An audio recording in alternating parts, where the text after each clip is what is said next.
Hey everybody, it's Joe. I'm here Hey. with JC, and we have the very first Robotaxi ride on the way to us. Been using the Robotaxi app, and we set it up for about a 3-mile trip, and it should be here in about 2 minutes or so. So hopefully we'll get some video of that and show you what the whole process is like. So what do you think? Man, I am so excited, Joe. Man, first of all, dude, thank you so much for honoring me with letting me ride along with you. So just want to give a huge shout out to Joe. I am really looking forward to this. This is going to be awesome. The first Tesla driverless Robotaxi ride. And you know what? The skies opened up on us, and as soon as that app started downloading, what had happened? The sun came out. Blue skies. Look, it's meant to be. Exactly. So this should be a fun experience. This is literally our first time. So using the app, seeing what it's like when the car arrives, what it's going to look like inside. Like I said, it's about a 3-mile trip. $4.20 for this initial introductory price, and that's no matter how long it is. So that's if it's a 3.5 mile thing, it's a little bit more than $1 a mile. So ours is about 3.5 miles. Okay, that would be for Uber or so. So there you go. So anyway, we will kind of film all this together, and then I will try to release a video on this here once we get the first trip done, and then we'll talk a little bit about our experiences. Absolutely. No, that's right there. There it is. All right. Very the first cool. Tesla Robotaxi coming through.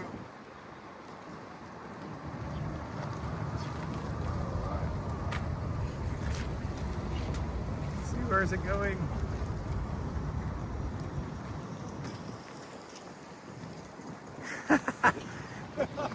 I don't know where it's going.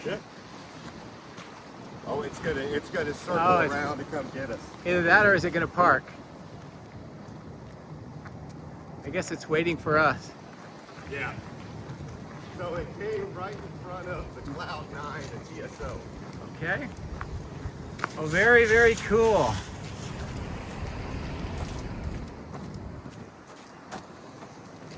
right, we got a Model Y here. You see the Robotaxi. All right. Hello. How you doing? Good. How are you doing? Doing great. Doing great.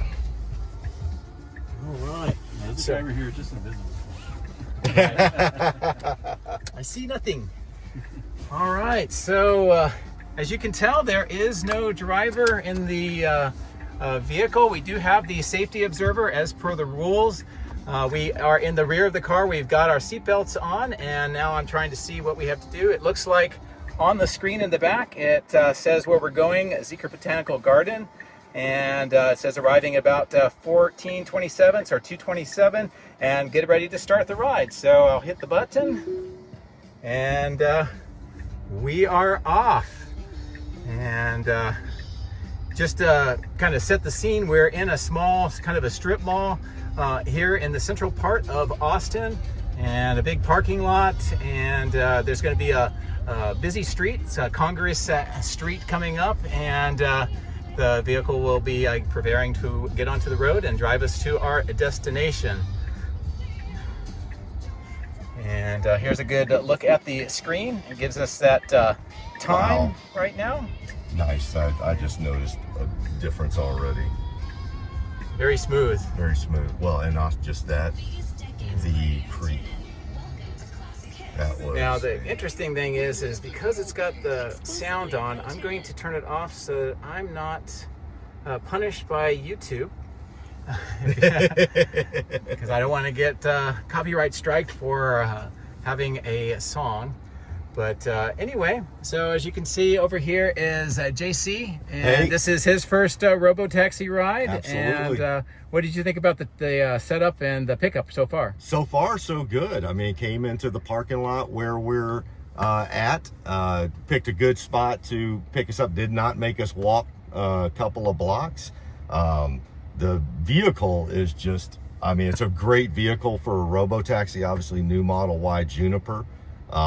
Feels great, and thus far just really smooth ride. I mean, granted, we're only at Old Torf, but and so we've got a couple, 12 more minutes of this, but thus far, it's phenomenal. All right, well, I'm going to go ahead and film the screen. Why don't you play with the screen here and see what settings you can have. So let's see. So we've got, almost afraid to, let's see. Well, it looks like it's a typical Model Y, or brand new Model Y. It's got the, you got music there, which we don't want to do. We've got arcade. So pretty much just, and like you can have your Spotify and Apple Music.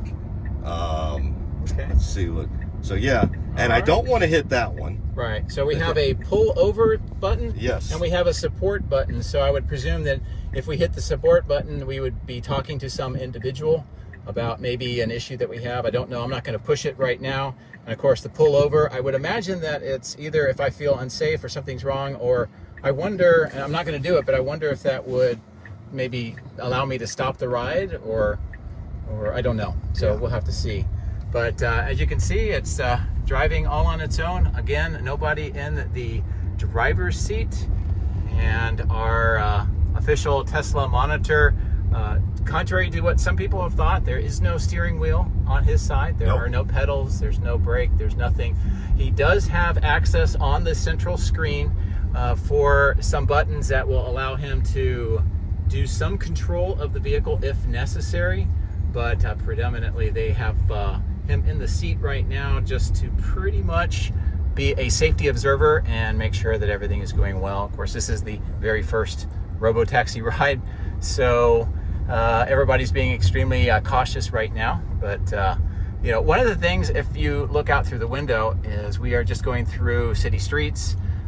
Really nothing like really well prepared, not really mapped out. It does have traffic. Of course, it is a Sunday, so the traffic is not quite as dramatic as we might see on a weekday, but that's probably a good thing. And of course, it's here at the stoplight waiting for its turn to go through. Now, if you drive full self-driving, these are pretty much common to how the car is driving, so you'd be pretty much familiar with that. If you haven't driven in full self-driving, this may be the first time that you've seen anything like that whatsoever.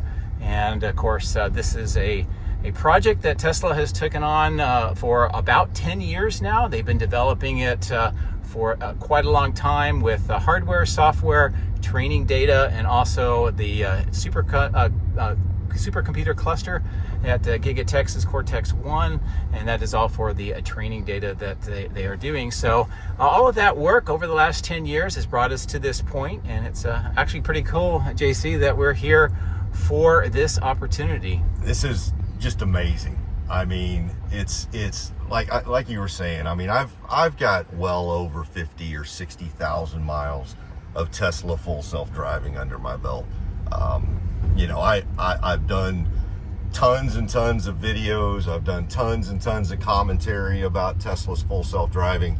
But I'm telling you, this is about, and people will tell you it's really hard to make me speechless. But the fact that I'm in the back seat of a Tesla, finally, it is, what a moment. It's really fantastic. And all the folks at Tesla that have worked so hard to make this day happen, including the big guy right there in front. I just want to thank all of them as well. Yeah, I agree. And again, this is just a major milestone, and we're going to try a lot of these different trips today, and we'll see how it performs all over the geofenced area. Now, I'll put a map up of what that geofenced area looks like, so you can kind of get a sense of what part of Austin we are driving in. This is just for this initial rollout, and hopefully as maybe the next week or two goes and they get more data and more confidence on it, they'll start expanding that out throughout the rest of the city, and we'll go from there. So anyway, I'm going to just sort of film a little, and we can kind of enjoy the drive. And JC, do you have any other thoughts or maybe things that you want to point out? Yeah, you know, I will tell you, and again, this is just the first ride, Joe, and you know, it's going to take a little bit to get under the belt, see different scenarios. I'm telling you, it's all right. Well, he's got someplace to go, and he wants us to know about it. Yeah. The smoothness is amazing. Like I can definitely just since it's this, whatever this is just a skosh smoother. But really where I've seen the unsupervised kind of kick in over the supervised version is the level of confidence in like getting out. You know, when we left the shopping center, I don't know if you noticed that, but it did not have the level of creep that I would normally see. And I noticed that right off the bat. And apologies, I know I may have said something and interrupted you there, but it was like, it just, when it hit me, I just wanted like, wow, okay, that's something that was pretty evident. And like here, watch this. This is just the level of confidence. Nice. It's very nice, very smooth. It's, man. Well, one thing we need is Austin to fix the roads. Yes. I don't know if Tesla AI has any part in the roads in Austin, but definitely, maybe the Austin City Council, we can get them on the payroll for a while. Yeah, but one of the things I just want to reiterate again for those who may not have any experience with full self-driving, certainly not with the Robotaxi, is that it is driving on regular streets that everybody else is driving on. It is following the same rules, it's following the speed limits. It is reacting in real time to the environment as things change. And if we were to take this exact same route again, the car is going to have to react differently because the obstacles are going to change, the cars are going to change, the timing of the lights is going to change. You might even have weather, those kinds of things, and the vehicle is doing that.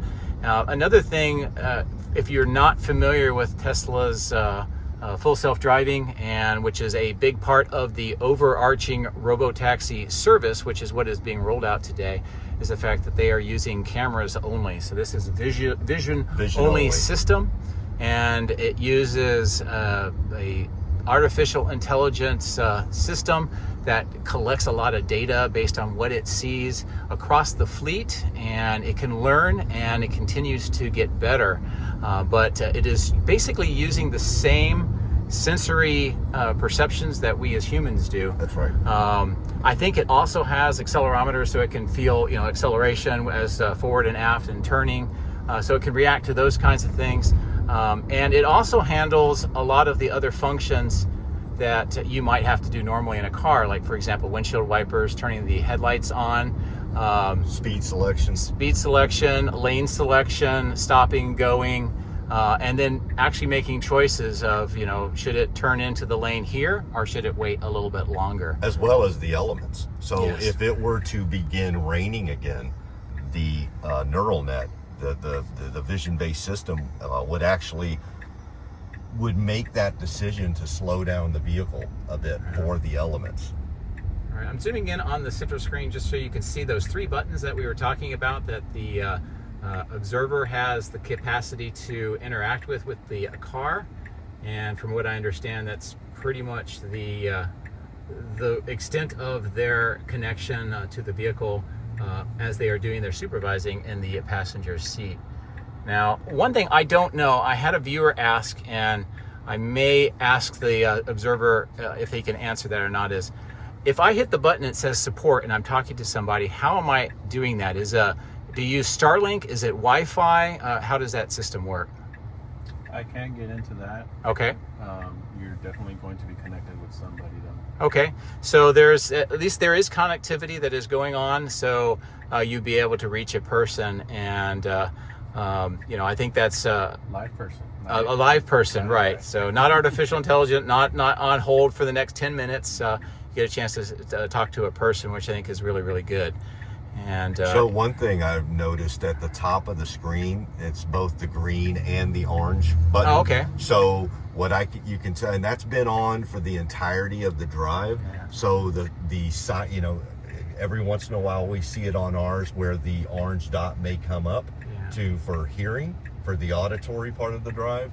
I've noticed that's been up the entirety of this drive. Okay, and for those that aren't familiar, we're talking about, I zoomed in up next to where you see the PRND and also the blue steering wheel showing that it's in full self-driving. Next to that is a green button and then a orange button. The orange button is, as you were saying, it's a an audio system, and it's not recording us, but what it's doing is it's listening for, say, like alarms, emergency vehicles, that kind of thing. And of course, the green means that it's monitoring, I guess in a supervised fashion, it would be monitoring the driver to make sure they're paying attention. In this particular case, I'm not sure what it indicates. It may be a variation of that, but over there is a Waymo we just passed by, and we're kind of in the same general location within Austin that Waymo works, although it's not a complete overlap at this point in time. But notice they're in standard mode as well. So the three modes we have, they've got us in standard mode for this first. And again, for those that aren't familiar, that talks about basically the dynamics of the vehicle. If it's in chill mode, it means it's kind of slowed down so that everything is more mundane as far as its operations, acceleration, and so forth. Standard is pretty much standard and normal, and then you can also go into hurry mode, I believe, at least in normal full self-driving software. This one I'm not sure, but and that would just sort of accelerate things a little bit more. But so it looks like standard is pretty much the base model for right now as well. That's what I was thinking. I'm going to look back at the screen here, and it shows that we're about 2 minutes away from our destination. And it not only gives you that time, it tells you where we're going and the time that we're going to arrive at 2:28. And once again, we've been on this trip through city streets, through stop signs, through a bunch of different turns, and just reacting to traffic. So that's pretty cool. Pretty busy intersection here, heading to Zilker. Yeah. So when we get to the final destination, that'll be something I'm going to look at. Now, one of the things that on a future ride that we're going to try to do is I'm going to see if I can simulate I had luggage or something. Yeah. And how does that work? How do I put it into the hatch? Can I do that? And then Make sure to how do I go? your belongings, giving you it prompted us. Did you hear that prompt? Right. Oh, sorry about that, Joe. I didn't mean to. No, that's good. As soon as that's kind of nice, about a minute or two out, prompts you. And not only that, but it gives me a drop me off now button. So I guess that allows us to adjust a little bit when we get to that. You were talking before that. And we're stopping for a pedestrian that just walked out onto the street, which was not ill-advised on his part, but the Tesla Robotaxi saw it and halted and allowed the gentleman to fix the error of his ways and get back on the sidewalk. Exactly. Great job, Tesla AI, on that one. Tesla AI just possibly saved a life. Yeah, that was pretty cool. That was really cool. And that's just a good indication, again, of the kind of the dynamic environment that it's having to And I wonder if that gentleman who just walked out onto a busy road realizes that a driverless robot just saved his life. He is oblivious to it. But I'll do it on Tesla AI's behalf and the big man in front. You are welcome, sir. All right, so we are arriving, and let's see what the screen shows, if I have anything else. Okay. Oh, there you go. I could open the trunk, or I could contact support if I need to, and it also shows me how to open the door. So I'll get the seatbelt off, and we'll get out of the vehicle. That's awesome. So it does have. So that answered your question. There you go. And I want to say thank you to our stealth observer today. Thank you, big man. man. I appreciate it. Yes, sir. Absolutely. Thank you for using Robotaxi. Thank you. All right. So here we are getting out of the vehicle. This is our first stop. We're here in a park, and I've had some viewer ask me to look at the license plates so we get maybe a sense of how many of them there are. And our ride is complete, but it looks like the Robotaxi is waiting for its next call. And there you go. It's getting ready to head off. And awesome. Hey, Joe, I noticed it's got the Robotaxi. It's not just the lettering on the side. There's a badge. Oh, okay. On the back. Let me see if I can get a picture. Okay. Well, there he goes. Looks like there's a badge on the back. All right. So that is our first ride in a Robotaxi. And, that's pretty much our experience. So Awesome. I'm going to stop the video here. All right. So we just completed our very first Robotaxi ride. What did you think? I mean, it saved a life. Yeah. I mean, we literally, in our first Robotaxi, driverless Tesla Robotaxi drive, and you'll see it in Joe's video. But a gentleman walked out onto the road in front of us on a busy road out here. I forget which road it is, but coming to Zilker Park. And it literally stopped and maneuvered around this gentleman. And then he figured out, oh my gosh, I'm on the road, and got back on this. So literally, we saw Tesla AI save a life about 5 minutes ago. I think that's awesome. You know, one of the things that I realized, I have no idea where we're at. So we're going to have to call another Robotaxi and take us somewhere else. Or we could just go play around in the park. How about you? You go frolic in the park. But I think you'd rather get on a Robotaxi. But all right, well, we're going to wrap up this video, and we'll look for another ride. So thanks for coming along.